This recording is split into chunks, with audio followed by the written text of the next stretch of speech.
Hoy quiero hablarles de un tema y quiero confesarles que tenía otro tema, pero el Señor, Él cambió la dirección de la predicación de hoy.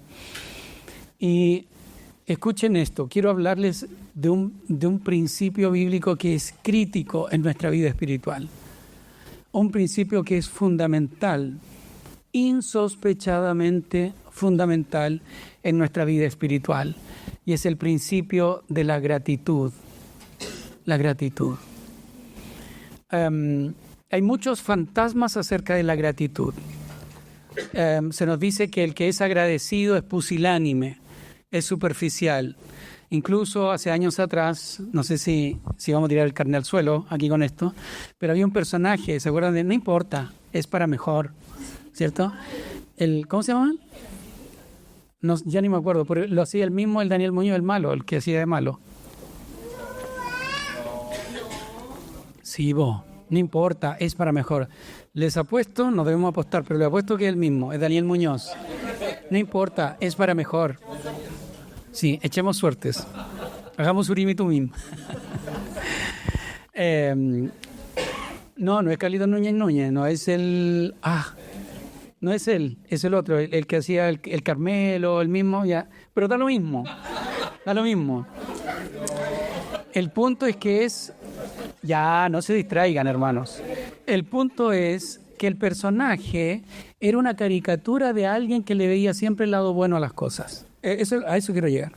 Entonces se nos dice que ser agradecido es ser superficial, que no tienes una percepción sana y realista, valga la redundancia, de tu realidad. ¿Cómo estás tan agradecido? Quiere decir que no estás analizando adecuadamente tu realidad. No puedes estar así agradecido. ¿Me estoy explicando? Entonces algo nos dice que no debemos estar agradecidos. No debemos tener esa actitud, esa parada frente a la realidad. Y yo quiero plantearte a través de la Biblia que es todo lo contrario, totalmente lo contrario. Para eso, por favor, busquen en sus Biblias el Salmo 103. Salmo 103.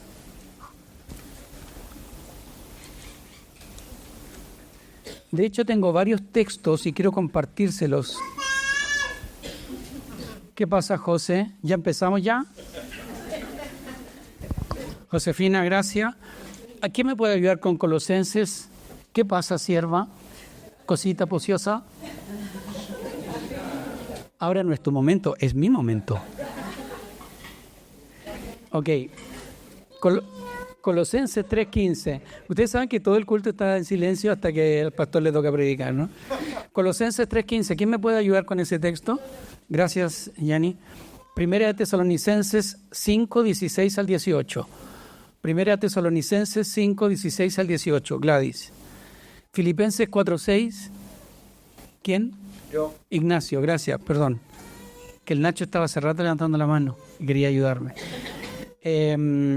Tengo otro, Romanos 1:21, Najib. Tengo otro más, un último pasaje. ¿Quién dijo yo? Allá, Manuel. Primera Timoteo 4:1 al 5. Primera Timoteo 1:4 al 5. Seguramente me voy a olvidar a quién le di los pasajes, así que ahí después Pero antes vamos a Salmo 103 del 1 al 5. Salmo 103 del 1 al 5. ¿Lo tienen? Alaba, alma mía, al Señor. Alabe todo mi ser su santo nombre. Alaba, alma mía, al Señor y no olvides ninguno de sus beneficios. Él perdona todos tus pecados y sana todas tus dolencias. Él rescata tu vida del sepulcro y te corona de gran amor y misericordia. Él te colma de bienes y tu juventud se renueva como el águila. Tengamos un momento de oración. Espíritu Santo, ven y revela estos principios espirituales a tu iglesia. Edifícala, Señor, restáurala, santifícala. Oh Dios, te lo suplicamos. En el nombre de Jesús. Amén y amén. Déjame leer otra vez. Alaba alma mía al Señor, alabe todo mi ser su santo nombre. Alaba alma mía al Señor y no olvides ninguno de sus beneficios.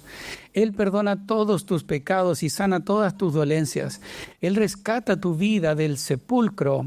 La Reina Valera dice de la fosa o del pozo, y te corona de gran amor y misericordia. Esa figura me encanta.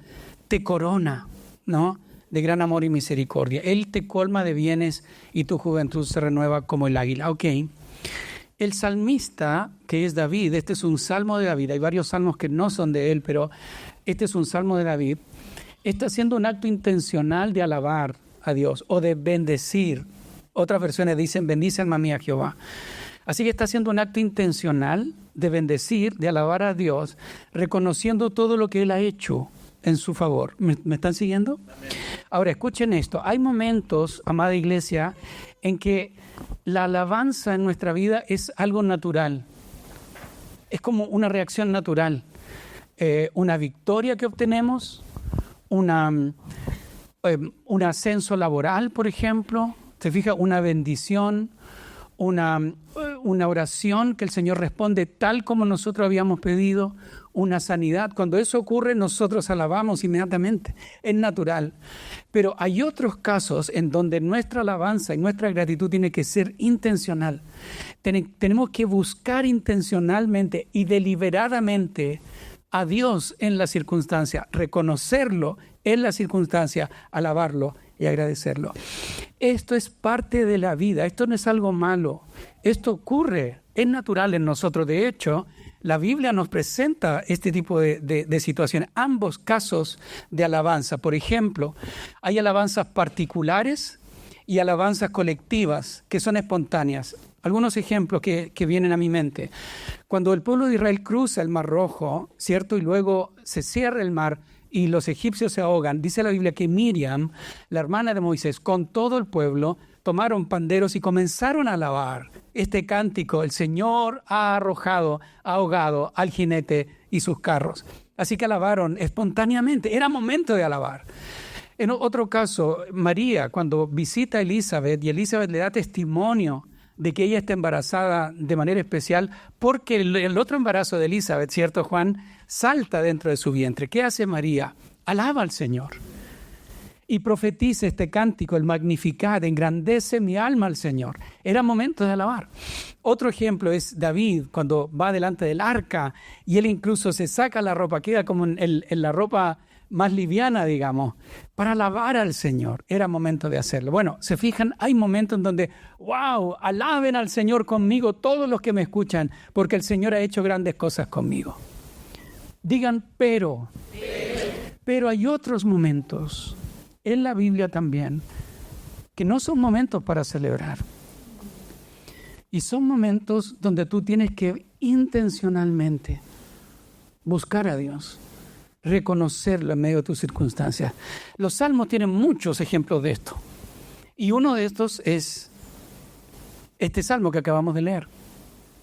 No sabemos lo que está viviendo David, qué circunstancias está viviendo al momento de escribir, pero vemos de que él está siendo intencional. Alaba, alma mía, al Señor. Alma mía, alaba al Señor. Alma mía, no olvides sus beneficios. Recuerda todo lo que Él hizo por ti. Ahora, iglesia, tú y yo vamos a experimentar lo mismo en nuestra vida. Viviremos un momento de alegría donde vamos a reconocer el favor de Dios, lo vamos a alabar, vas a escribir en tu grupo, en cadena de oración o en tu casa de oración. Quiero contarles una bendición. El Señor se ha glorificado y alaben al Señor conmigo. Y ¡wow! ¡Qué maravillosa noticia! Pero habrá otros momentos en donde no va a ser evidente su favor contigo. No va a ser evidente su amor, su paternidad, su fidelidad, su poder. El propio salmista, el propio David en el Salmo 22. Wow, y Clam, yo quiero decirte, yo siento el Espíritu de Dios y doy gracias al Señor por eso. El Espíritu de Dios va a traer sanidad, va a traer edificación el día de hoy. Gracias, Señor, te alabo por eso.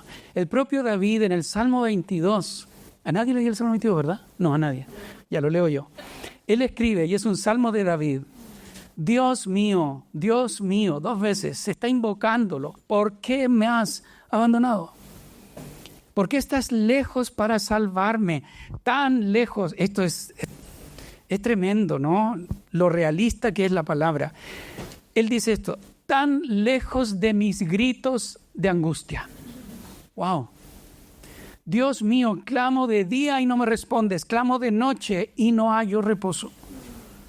Versículo 3, pero tú eres santo y te sientas en tu trono, habitas en la alabanza de Israel. En ti confiaron nuestros antepasados, confiaron y tú los libraste, a ti clamaron y tú los salvaste, se apoyaron en ti y no los defraudaste. Otra vez, hay momentos en donde la alabanza es natural, espontánea. Hay momentos en donde tienes que ser intencional. Tus circunstancias, no ves a Dios en medio de las circunstancias. Déjame hablarte ahora de la importancia clave de la gratitud como ejercicio espiritual fundamental en nuestra vida. Y quiero hablarte, como siempre, de 3 puntos, o casi siempre. Número 1, la gratitud mantiene nuestra conexión con Dios y por lo tanto mantiene nuestra salud espiritual. Déjame decirlo otra vez. La gratitud, un hábito de gratitud te mantiene conectado a Dios. Y si te mantiene, ahora capten eso por favor, porque esto no es religioso. Esto es espiritual. Dios no es un ser religioso, Dios es el origen de todo. Imagínate, el origen de la vida y tú y yo conectados al origen de la vida. No es poesía que Jesús haya dicho, yo soy la vid verdadera y ustedes son los pámpanos. La vida fluye de mí hacia ustedes. Y la gratitud te mantiene conectado a Dios, la fuente de vida, y su vida fluye en ti y mantiene entonces tu salud espiritual. En muchos pasajes la Biblia nos exhorta a practicar la gratitud en nuestro andar espiritual. Y aquí necesito la ayuda de ustedes. Colosenses 3:15, escucha bien. Que gobierne en sus corazones la paz de Cristo, a la cual fueron llamados en un solo cuerpo, y sean agradecidos. Pongan atención a este pasaje. Voy a hacer alusión a él en un minuto más. ¿Quieres leerlo otra vez, por favor, Yanni? Que gobierne en sus corazones la paz de Cristo, a la cual fueron llamados en un solo cuerpo, y sean agradecidos. Está hablando en un solo cuerpo, está hablando de unidad. Si te fijas, Colosenses 3, el contexto está hablando de unidad. Y luego dice, sean agradecidos. Pon eso allí con un alfiler en tu mente. Primera Tesalonicenses 5, 16 al 18. Sí. Estén siempre alegres, nunca dejen de orar. Sean agradecidos en toda circunstancia, porque esa es la voluntad de Dios para ustedes, los que pertenecen a Ok, la voluntad de Dios es que estemos siempre agradecidos. Filipenses 4:6.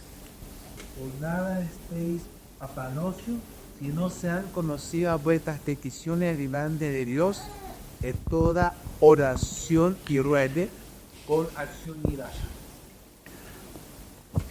La Biblia es consistente en enseñarnos la gratitud. ¿Por qué? Porque la gratitud, escucha esto, reconoce la mano de Dios sobre ti.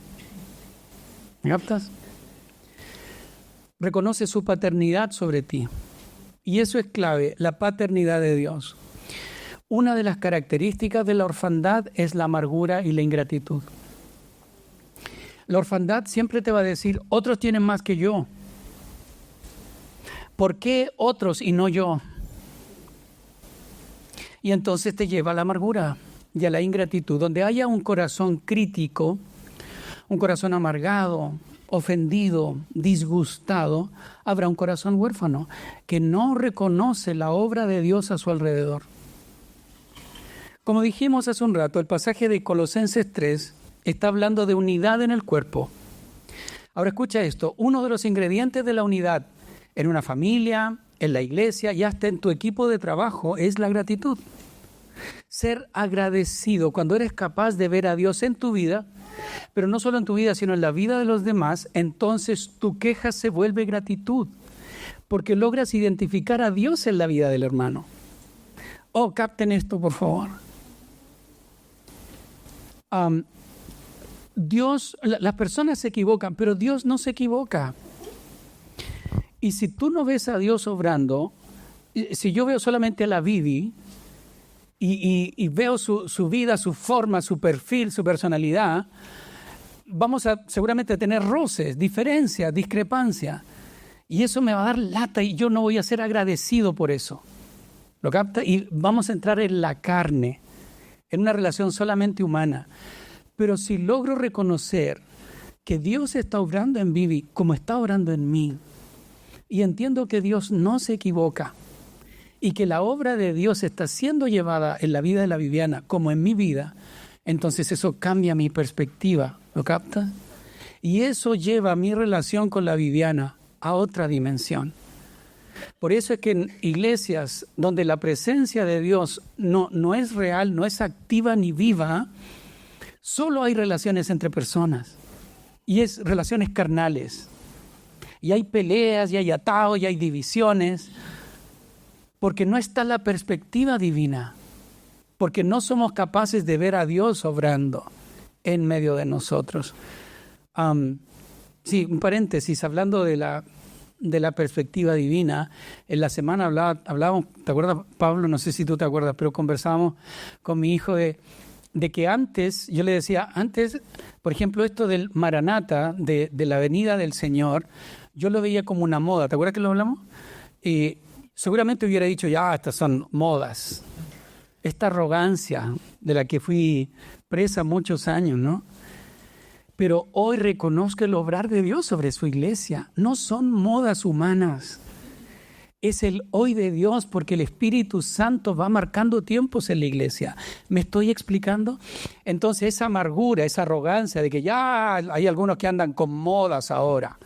Eso es amargura, eso es crítica. Hermanos, eso se viste de teología, pero es orfandad espiritual. Y que nadie me diga lo contrario, porque yo sé de qué estoy hablando, vengo de ahí.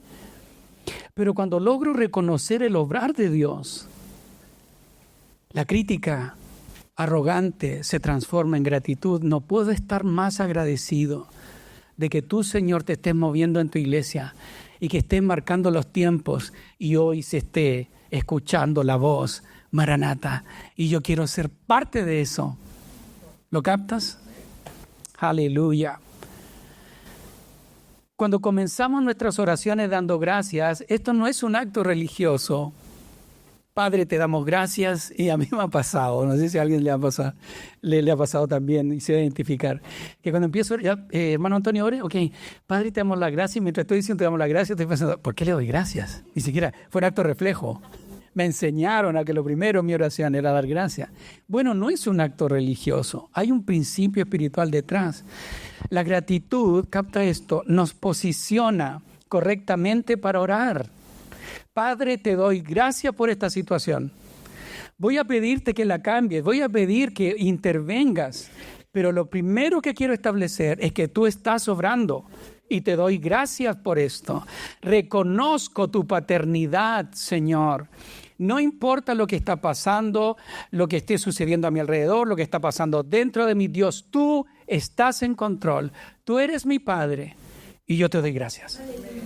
Número 1, la gratitud mantiene mi conexión con Dios y por lo tanto mantiene mi salud espiritual. Número 2, esto, si te olvidas de todo lo que he predicado hasta el momento, recuerda esto que te voy a decir ahora. Número 2, la gratitud derrota al diablo y sus demonios. La gratitud derrota al diablo y a sus demonios. La ingratitud es hermana de la rebelión. Están íntimamente ligadas. Lo digo otra vez, la ingratitud es hermana de la rebelión, de la rebeldía. Están íntimamente ligadas. Donde haya ingratitud habrá rebelión, donde haya rebelión habrá ingratitud. Satanás lo tenía todo. La Biblia le llama querubín, protector. Querubín, no sé si tú lo sabes, no hay mucha revelación en la Biblia respecto de la naturaleza, las características del mundo angelical, pero sí querubín significa próximo, cercano o segundo. Eso quiere decir que Satanás o Lucifer era dentro de esta cohorte angelical, era cercano a la presencia de Dios. Miles, millares y millares de ángeles, y de todos ellos él tenía una posición principal. Era hermoso y poderoso, pero ¿sabes lo que pasó con él? Quiso más y entonces se rebeló. Cambió la gratitud por todo lo que tenía, esa posición especial en la presencia de Dios. Por ambición, por ingratitud. Hemos enseñado en otras ocasiones de cómo Satanás trae este mismo germen a la creación. Y en Edén, Satanás se encarga para sembrar ingratitud en Adán y Eva. Lo tenían todo. Yo no sé cuánto pagarías tú. Yo pagaría mucha plata por entrar a Edén, por entrar a ese paraíso, a ese huerto. Y uno dice, Adán, ¿en serio? Eva, ¿en serio? Mira cómo estamos ahora. Y lo que tú disfrutabas, lo que ustedes disfrutaban. Satanás los embauca con la mentira de que Dios tenía algo que no les quería dar. Y entonces Romanos 1:21 nos dice lo siguiente. Pues habiendo conocido a Dios, no le glorificaron como a Dios, ni le dieron gracias, sino que se envanecieron en sus razonamientos, y su necio corazón fue entenebrecido. La plenitud del hombre y la mujer en Edén se transformó en ingratitud. Dejaron de darle gracias por lo que tenían y escucharon a Satanás, que los llevó a enfocar en lo que no tenían. Dios tiene algo y no te lo quiere dar. Ahora, lo mismo pasa con nosotros. Muy a menudo vendrán pensamientos a nuestra mente. ¿Por qué Dios no hace esto si Él es tan poderoso y amoroso? Él reserva lo bueno para sí y no me lo quiere dar. Me deja carente, necesitado, necesitada. Y tal como el salmista escribe en el Salmo 22, está ausente a mi clamor. No se compadece. ¿Por qué Dios guarda silencio y se esconde? ¿Por qué no me da lo que le pido si Él sabe que lo necesito? Y entonces Satanás comienza a sembrar en nosotros ingratitud, y con la ingratitud viene la rebeldía. Tal vez por nuestra personalidad no la vamos a exteriorizar. Incluso puede ser que no vengamos a la iglesia, que no dejemos de venir a la iglesia, porque decimos, bueno, mal que mal, ¿a dónde voy a ir? Pero dentro de nosotros guardamos una rebeldía contra Dios, un resentimiento contra Él. Señor, tú podías hacer algo y no lo hiciste. Señor, de tus riquezas, tú no quieres darme a mí. Son pensamientos sutiles, pero ¿sabes lo más peligroso de esto? Es que son pensamientos naturales y son pensamientos lógicos. No hay nada malo en ti cuando empiezas a pensar esto. Es natural, es lógico. Yo tengo una situación A y necesito una respuesta A. ¿Por qué Dios no me da esa respuesta? Son pensamientos lógicos y naturales. Y allí es donde la gratitud tiene que ser un esfuerzo intencional.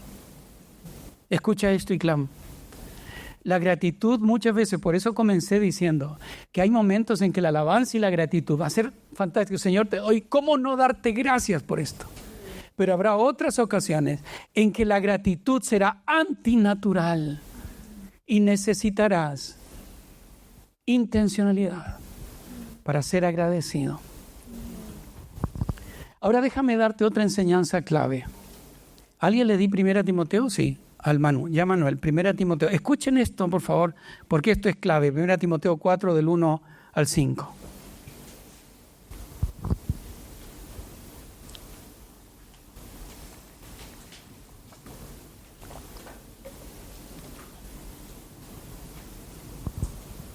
Dale, siervo. ¿Ahí va? Ya.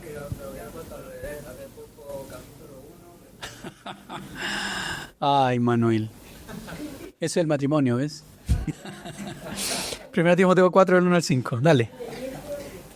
El Espíritu dice claramente que en los postreros tiempos algunos acostarán de la fe, escuchando a espíritus engañadores y a doctrinas de demonios, por la hipocresía de mentirosos que, teniendo cauterizada la conciencia, prohibirán casarse y mandarán abstenerse de alimentos que Dios creó para que con acción de gracias participasen de ellos los creyentes y los que han conocido la verdad. Porque todo lo que Dios creó es bueno y nada es de desecharse si se toma con acción de gracias, porque por la palabra de Dios y por la oración es santificado. Ahora, no te pierdas esto, por favor. En el tiempo de Pablo, toda la producción de carne, todo lo que se consumía de carne, era sacrificado a los ídolos. ¿Lo capta? Cada animal que se sacrificaba era ofrecido a las deidades. Y había maestros a los que Pablo les llama falsos maestros, que entre otras cosas enseñaban a no comer esos alimentos. Ahora era lógico. ¿Cómo voy a comer yo, que soy un hijo de Dios, que no creo en los ídolos porque esos ídolos son demonios? ¿Cómo voy a comer de esos alimentos? Hay un pacto asociado a esa carne. ¿Me están siguiendo? El mismo problema tenían los corintios. Los corintios se preguntaban si podían comer carne sacrificada a los ídolos o no. Pablo va a presentar aquí, en lo que acabamos de leer, un principio espiritual que es fundamental. La acción de gracias tenía un poder santificador. Él dice, por medio de la palabra y de la oración son santificados estos alimentos.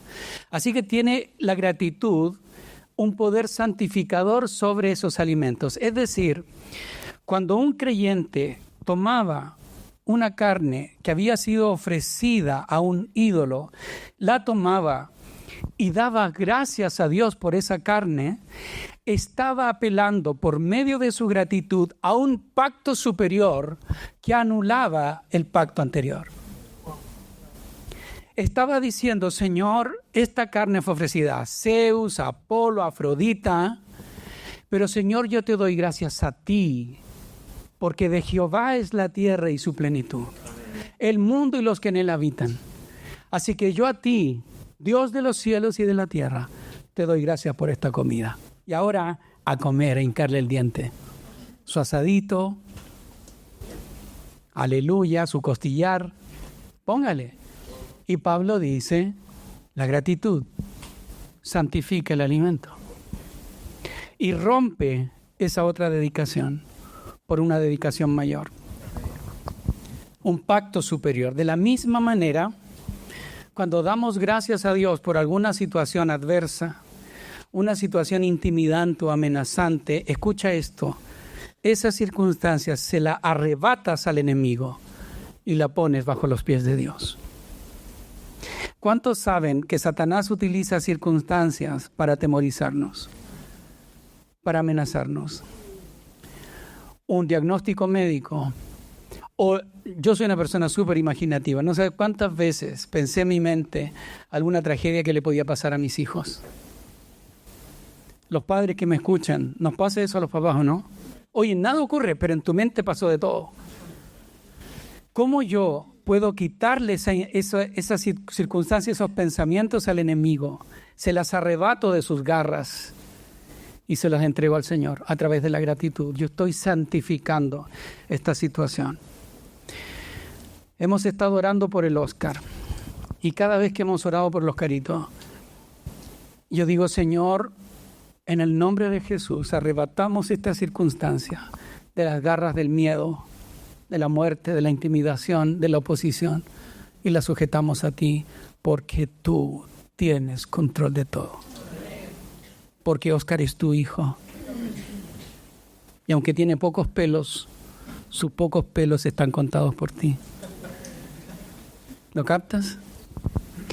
En la semana conversamos con una pareja y que nos decía que una de sus hijas estaba viendo veía algo en la esquina de una casa donde estaban hospedándose y se quedaba paralizada y había algo, una presencia. Anteriormente, la persona que vive en esa casa también había dado testimonio de una presencia que había tenido justo en ese lugar. Entonces esta pareja nos preguntaba, ¿qué hacemos? ¿Cómo hacerlo? Porque es chiquitita nuestra hija y se queda pegada. De hecho, apenas habla, pero se queda pegada y tiene mucho miedo.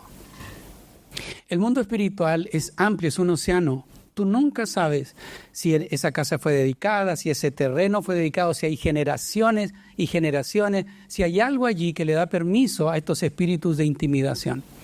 No sabemos eso, y yo veo en la Biblia que Dios no nos insta a meternos en esas profundidades. Dios nos insta más bien a quedarnos en nuestra posición.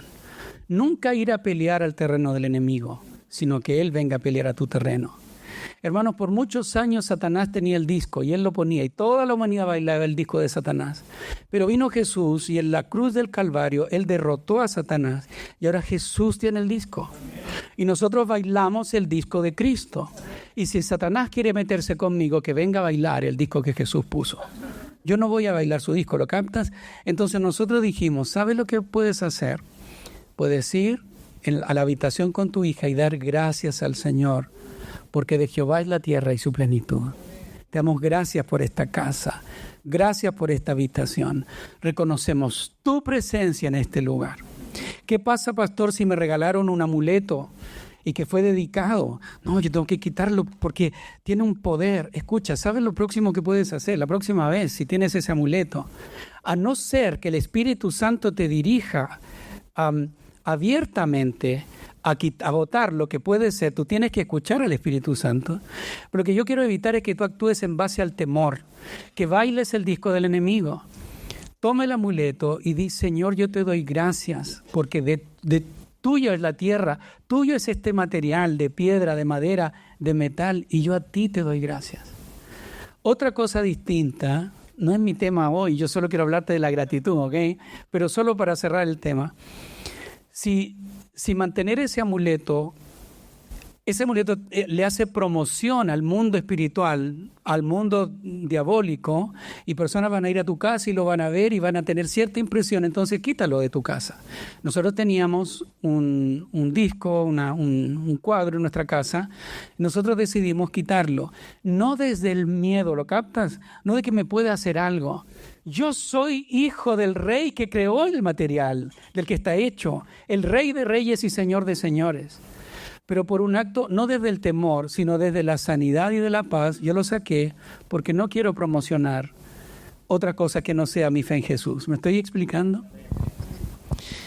Lo mismo es cierto con todo tipo de circunstancias. Todo lo que te ocurra, todo lo que sucede en tu vida, tómalo y ponlo bajo los pies de Cristo por medio de tu gratitud. Muchos conocemos a la Wilma Cross. Yo no estuve en su clase, estuve en el seminario que dio, pero justo esa clase no estuve. No sé cuántos de ustedes estuvieron, donde ella precisamente estaba hablando del tema más álgido sobre el mundo espiritual. ¿Tú estabas, Gladys? Ya, me contaron. ¿Tú estabas también, Pati?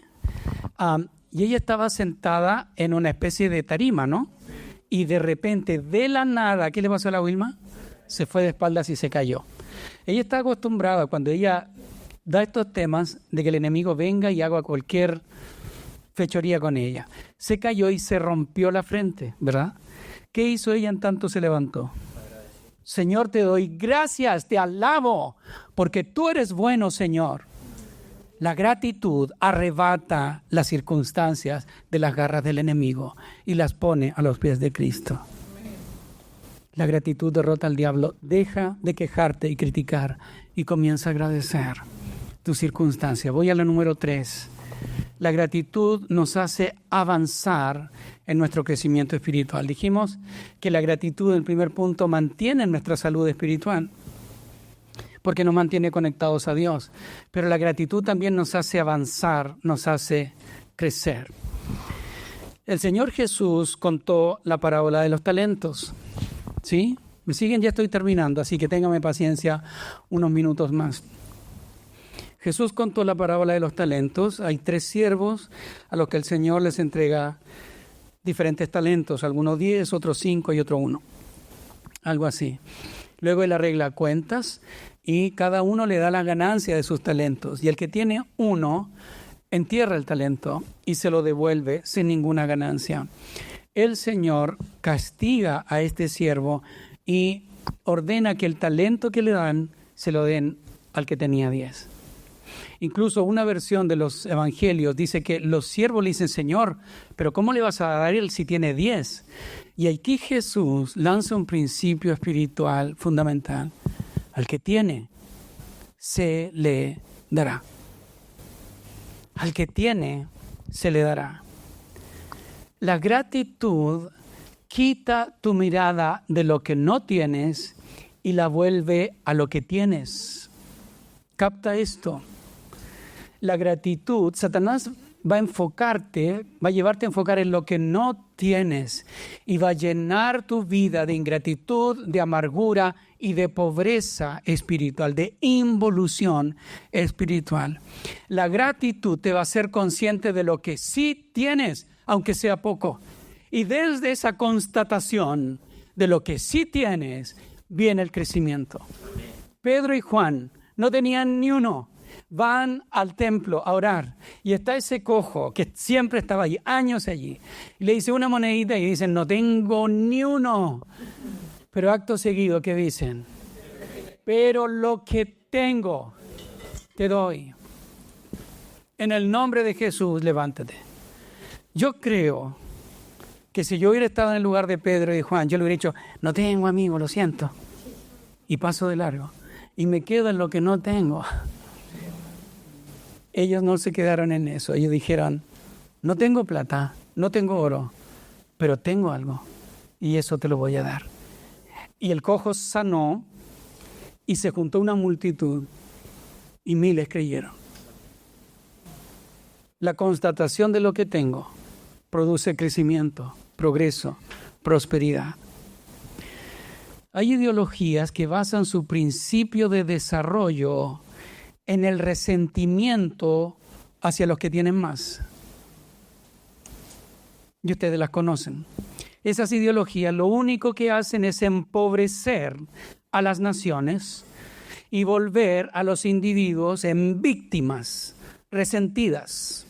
Esas personas se creen, estas víctimas resentidas, crecen con el derecho a exigir que el Estado, por supuesto, les dé.